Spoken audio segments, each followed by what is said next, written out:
Bismillah, Assalamualaikum warahmatullahi wabarakatuh. Alhamdulillahirabbil alamin, assalatu wassalamu alal mursalin, amma ba'd. Anak-anak yang dirahmati Allah Subhanahu wa taala, bagaimana kabar kalian semua selama di rumah? Semoga kalian selama di rumah tetap sehat dan mendapatkan perlindungan dari Allah Subhanahu wa taala.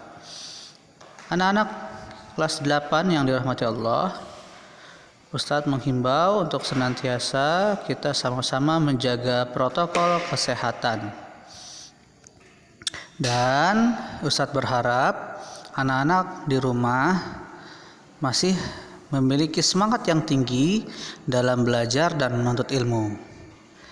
Siapkan mental dan juga niat yang ikhlas lillahi ta'ala agar kalian mendapatkan ilmu yang bermanfaat dan bisa mendapatkan berkahnya ilmu.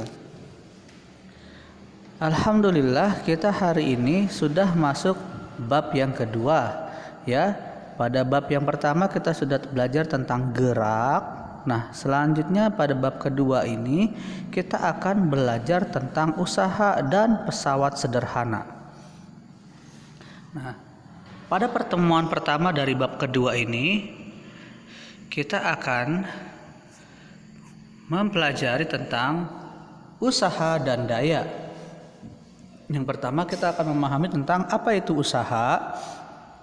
Kemudian juga bagaimanakah menghitung usaha suatu tindakan ataupun suatu kegiatan. Dan juga tentang arti daya dan juga bagaimana cara menghitung daya. Usaha memiliki arti adalah energi yang disalurkan oleh sebuah gaya yang bisa menggerakkan benda. Jadi, jika sebuah benda bergerak, di mana benda bergerak disebabkan oleh gaya, dan dalam mengeluarkan gaya tersebut kita membutuhkan energi. Nah, energi inilah yang disebut sebagai usaha. Usaha juga didefinisikan sebagai gaya dikalikan dengan perpindahan. Sehingga usaha dapat dirumuskan W sama dengan F dikali S, di mana W adalah usaha dengan satuannya adalah joule dan F adalah gaya dengan satuannya adalah newton dan S adalah perpindahan dengan satuannya adalah meter. Perlu diingat bahwa sebuah gaya dikatakan melakukan usaha hanya jika gaya tersebut menyebabkan benda berpindah. Jika benda tetap diam selama gaya bekerja dan tidak mengalami perpindahan, maka gaya tersebut tidak melakukan usaha. Ketika seorang anak mendorong sebuah meja dan meja bergeser sejauh 0,2 meter, maka anak tersebut sudah melakukan usaha. Sebaliknya, ketika seorang anak mendorong sebuah mobil selama berjam-jam, namun mobil tidak bergeser sedikit pun, maka anak tersebut dikatakan tidak melakukan usaha. Oleh karena itu, arah gaya dan perpindahan benda sangat mempengaruhi besar usaha yang dilakukan. Melalui arah gaya dan perpindahan benda, kita dapat menentukan gaya-gaya mana saja yang melakukan usaha.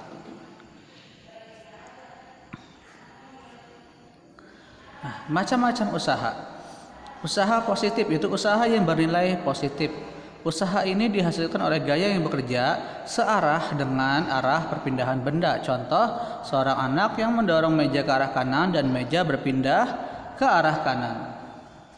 Usaha nol yaitu usaha yang bernilai sama dengan nol. Usaha nol ini dihasilkan oleh gaya yang tegak lurus dengan perpindahan benda. Selain itu juga usaha nol dapat dihasilkan jika benda yang dikenai gaya tidak berpindah sama sekali. Contoh, Bapak mengangkat sebuah koper bergerak sejauh S meter, atau ketika kamu mencoba mendorong sebuah tembok. Jadi kalau kita angkat ini kan tegak lurus dengan, nah itu tidak melakukan usaha. Kenapa? Karena diangkat, bukan dipindahkan, ya, seperti itu. Selanjutnya usaha negatif itu usaha yang bernilai negatif. Usaha ini dihasilkan oleh gaya yang arahnya berlawanan dengan perpindahan benda. Contoh, ketika kamu mengangkat sebuah buku ke atas, maka kamu melakukan usaha positif.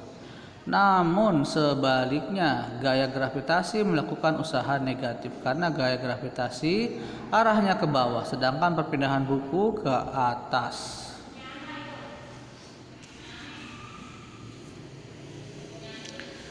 Bisa dilihat di sini macam-macam usaha. Pada gambar pertama adalah usaha positif, di mana usaha benda berpindah ke arah kanan sesuai dengan arah dorongan. Kemudian yang kedua usaha nol, di mana gaya ke atas ya meskipun benda berpindah.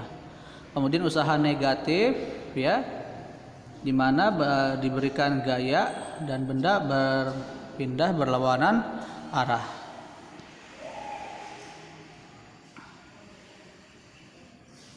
Hitunglah usaha yang dilakukan oleh gaya berikut. Contoh, gaya 80 Newton mendatar searah perpindahan sejauh 5 meter, maka kita masukkan rumusnya W sama dengan F kali S, yaitu 80 kali 5 400 Joule. Kemudian gaya 100 Newton vertikal tegak lurus.